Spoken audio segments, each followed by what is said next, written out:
Welcome to 99 TV. నేను మూల శ్రీనివాస్. ప్రపంచాన్ని శాసించే అగ్రరాజ్యం, డాలర్ల వర్షం కురిసే సూపర్ పవర్ దేశం అమెరికా.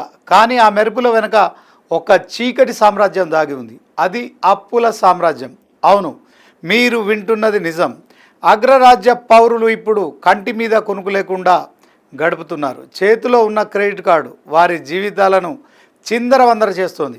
ఆకర్షణీయమైన ఆఫర్లు, ఈజీ ఈఎంఐలు అంటూ మొదలైన ఈ ప్లాస్టిక్ ప్రయాణం ఇప్పుడు ఒక తీరని అగాధంలోకి నెట్టేస్తోంది. అక్షరాల 123 లక్షల కోట్ల రూపాయలు. వినడానికి ఒళ్ళు గగురు పొడిచే ఈ అంకెలు అమెరికన్ల భవిష్యత్తును ఎలా బుగ్గిపాలు చేస్తున్నాయి? అసలు అమెరికాలో ఏం జరుగుతోంది? ప్లాస్టిక్ మనీ ప్రాణాంతక సెల్ఫ్ గోల్పై స్పెషల్ రిపోర్ట్ ఇప్పుడు చూద్దాం. అగ్రరాజ్యం అమెరికా సంపదకు కేర్ ఆఫ్ అడ్రస్ అనుకుంటే పొరపాటే. ప్రస్తుతం ఆ దేశం ఒక భారీ టైం బాంబుపై కూర్చొని ఉంది. ఆ టైం బాంబు పేరే క్రెడిట్ కార్డు అప్పు. తాజా గణాంకాల ప్రకారం అమెరికన్లు మొత్తం క్రెడిట్ కార్డు బకాయిలు అక్షరాల $1.3 ట్రిలియన్ చేరుకున్నాయి. మన భారతీయ కరెన్సీలో చెప్పాలంటే సుమారు 123 లక్షల కోట్ల రూపాయలు. ఒక దేశ ఆర్థిక వ్యవస్థనే కుప్పకూల్చగలిగేంత శక్తి ఉన్న అంకె ఇది.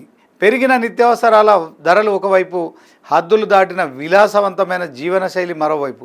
వెరసి అమెరికన్లకు ఈ అప్పులు ఊబిలోకి లాగేస్తున్నాయి. వాలెట్ హబ్ నిర్వహించిన సర్వేలో విస్తుపోయే వాస్తవాలు వెలుగులోకి వచ్చాయి. అమెరికన్లు ప్రస్తుతం కని విని ఎరుగని అప్పుల ఊబిలో కూరుకుపోయి విలవిలలాడుతున్నారని తేలింది.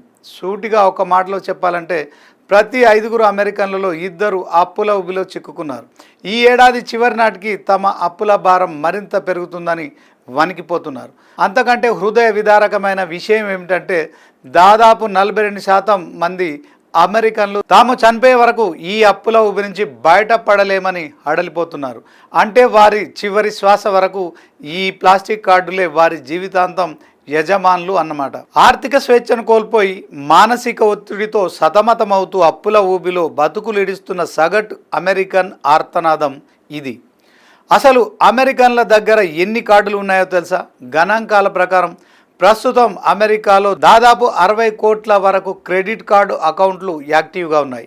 అంటే సగటున ప్రతి అమెరికన్ పౌరుడి వద్ద 3 నుంచి 4 క్రెడిట్ కార్డులు ఉన్నాయి. ఇక బకాయిల విషయానికి వస్తే సగటున ప్రతి క్రెడిట్ కార్డు హోల్డర్ సుమారు $6,500. మన కరెన్సీ ప్రకారం చెప్పాలంటే ప్రతి క్రెడిట్ కార్డుదారుడు సగటున 5 నుంచి 6 లక్షల అప్పులో ఉన్నాడు. ఇది కేవలం సగటు మాత్రమే. కొందరి అప్పులు లక్షల డాలర్లలో ఉన్నాయి. మొత్తంగా చూస్తే అమెరికా పౌరుల మొత్తం అప్పు $1.3 ట్రిలియన్ చేరువలో ఉంది. ఇది ఆల్ టైమ్ రికార్డుగా మనం చెప్పుకోవచ్చు. మరి ఈ మాయాజాలం నుంచి బయటపడడం ఎలా? నిపుణులు హెచ్చరిస్తున్నారు. ముందుగా మీ విలాసాలను కట్టిపెట్టండి. బడ్జెట్ యాప్ల ద్వారా ప్రతి రూపాయి ఖర్చును లెక్కించుకోవాలని వాలెట్ హబ్ ఎడిటర్ జాన్ కియోర్నాన్ సూచిస్తున్నారు. ముఖ్యంగా ప్రస్తుతం ఏఐ టూల్స్ ఇచ్చే సమాచారాన్ని గుడ్డిగా నమ్మొద్దు. ఎందుకంటే తప్పుడు ఆర్థిక సలహాలు ఇచ్చి మిమ్మల్ని మరింత లోతుగా ముంచేయచ్చని హెచ్చరిస్తున్నారు. ఏ కార్డుకైతే వడ్డీ రేటు ఎక్కువగా ఉంటుందో దానిని ముందుగా చెల్లించే డెట్ అవలాంచ్ పద్ధతిని పాటించాలని నిపుణులు చెబుతున్నారు. గుర్తుంచుకోండి, క్రెడిట్ కార్డ్ అనేది ఒక సౌకర్యం మాత్రమే. అది మీ జీవితం కాకూడదు.